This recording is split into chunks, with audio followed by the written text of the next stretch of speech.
بارے میں اللہ کے رسول صلی اللہ علیہ وسلم نے یہ خاصیت پہلے ہی بتا دی تھی جو آج 2026 میں سچ ثابت ہو گئی۔ رسول اللہ صلی اللہ علیہ وسلم نے آج سے 1450 سال پہلے اہل فارس جو آج کا موجودہ ایران ہے، ان لوگوں کے بارے میں اللہ کے نبی نے ایسی بشارت بیان فرمائی تھی، ایسی خاصیت بتائی تھی جسے جاننے کے بعد آپ بھی حیران رہ جائیں گے۔ کیا آپ جانتے ہیں کہ جس قوم کو دنیا پابندیوں کے ذریعے جھکانے کی کوشش کر رہی ہے، اس کے بارے میں 1450 سال پہلے کائنات کے سب سے سچے انسان نبی کریم صلی اللہ علیہ وسلم نے کیا فرمایا تھا؟ آج دنیا کی نظریں ایران کی طاقت اور ان کی ذہانت پر ٹکی ہیں، لیکن یہ ذہانت اچانک نہیں آئی۔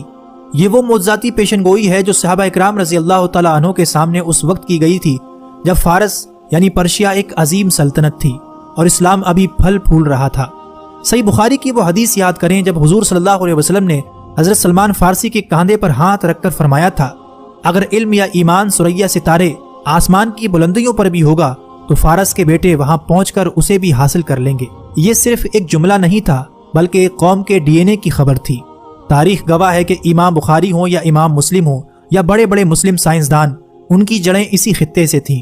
آج اگر ایران ٹیکنالوجی، میزائل پروگرام اور ایٹمی سائنس میں دنیا کی آنکھوں میں آنکھیں ڈال کر کھڑا ہے تو یہ اسی علمی پیاس کا تسلسل ہے جس کی خبر میرے آقا صلی اللہ علیہ وسلم نے صدیوں پہلے دی تھی۔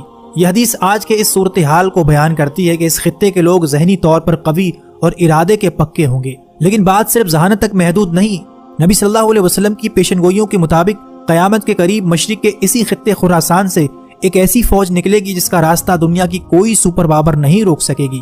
یہ وہ فوج ہوگی جو حق کے ساتھ لڑے گی اور اپنے جھنڈے لا کر بیت المقدس کے اوپر گاڑ دے گی۔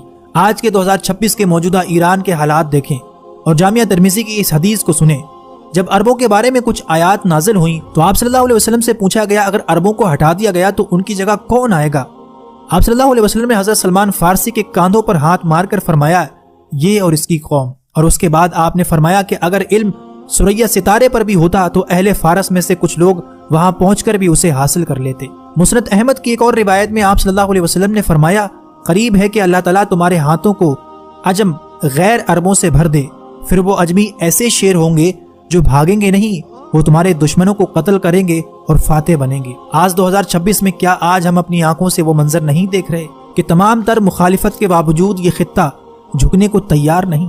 دوستو، یہ محض سیاسی خبریں نہیں ہیں، یہ وہ الہی اشارے ہیں جن سے ہمیں خبردار کیا گیا تھا۔ اللہ کے رسول نے فرمایا تھا کہ ایک وقت ایسا آئے گا کہ تم دیکھو گے مرنے والے کو یہ پتہ نہ ہوگا کہ اسے مارا کیوں جا رہا ہے اور مارنے والے کو یہ پتہ نہ ہوگا کہ وہ مار کیوں رہا ہے۔ یہ جنگی قتل و غارت، ٹیکنالوجی سے لیس آرمی، یہ سب قیامت سے پہلے کی خبردار کرنے والی نشانیاں ہی تو ہیں۔